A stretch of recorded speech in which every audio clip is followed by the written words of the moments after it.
are you cut out to be an entrepreneur? Now, you've taken a step in the right direction, right? You're here in this class saying maybe, at least. And I just wanted to ask a few questions and give you some thoughts to think about that. You know, I think entrepreneurs fundamentally have to be able to think about innovative business concepts. By the way, we're building companies, not just technologies here, so you've got to be able to think about a business concept. You got to be able to test that for viability. That's that dialogue with those immunologists all the way along. Develop a robust plan, secure the funding required. Now, there may not be much funding, and then it's a lot easier, but for me, it's millions of dollars.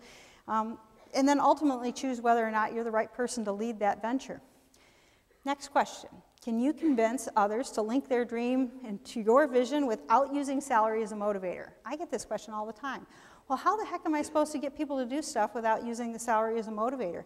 In Accuri, I had a guy who we were doing some market research, and he's like, well, we've got to pay people to give us their opinion. I said, we absolutely do not have to pay people to give us their opinion. You have to find the right people who want to share their opinion because they want to see and make a difference in the world. And they want to see this product come to light. So, you know, you've got to find ways not to have to use salary as the motivator and recruit that strong team, because ultimately companies are made out of people. You know, are you passionate enough about your venture to be handled being told it won't work and you can't because over and over and over and over and over and over and over and over and over and over and over ad nauseum?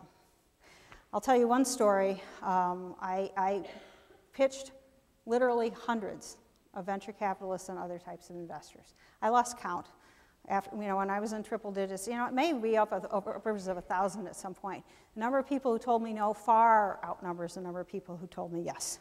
And at the same time, you have to be able to kind of ignore all the no's and know that you're doing the right thing for what your company is going to be while listening, because sometimes and always there were nuggets in the feedback at any given point that we were getting.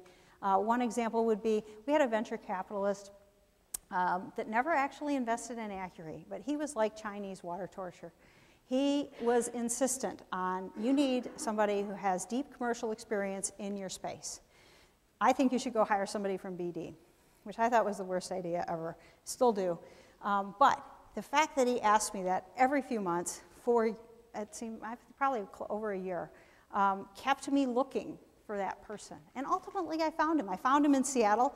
Took a while, but I bet he had 30 years of experience selling life science research tools into our marketplace, had built big commercial organizations, had a lot of success in startups, and was the CEO of a flow cytometry company.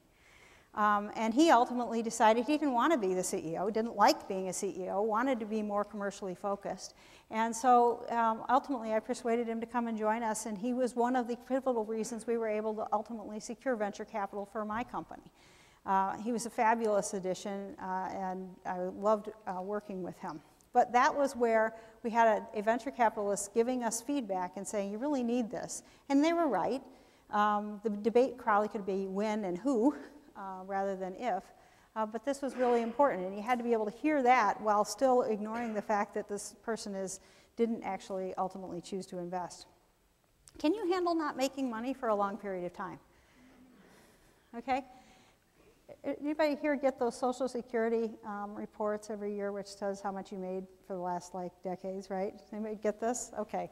In 2003, mine says 0. Now, this is a big deal for somebody who was the breadwinner of my family and made absolutely no money in the beginning of my entrepreneurial career.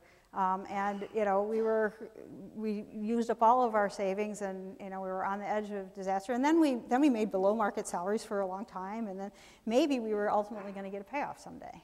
So I bring that up just because, you know what, if you can't, go work for somebody else's venture. At the end of the day, as an entrepreneurial CEO, my job is I drove into the parking lot day after day and looked around at all the cars and said, oh my God, how many mortgage payments and car payments do I need to make?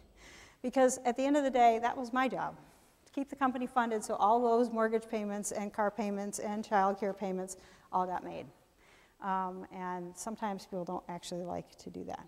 So will you go where you need to go? Will you go where nobody has gone before? And will you step aside when the time comes? These are tough questions.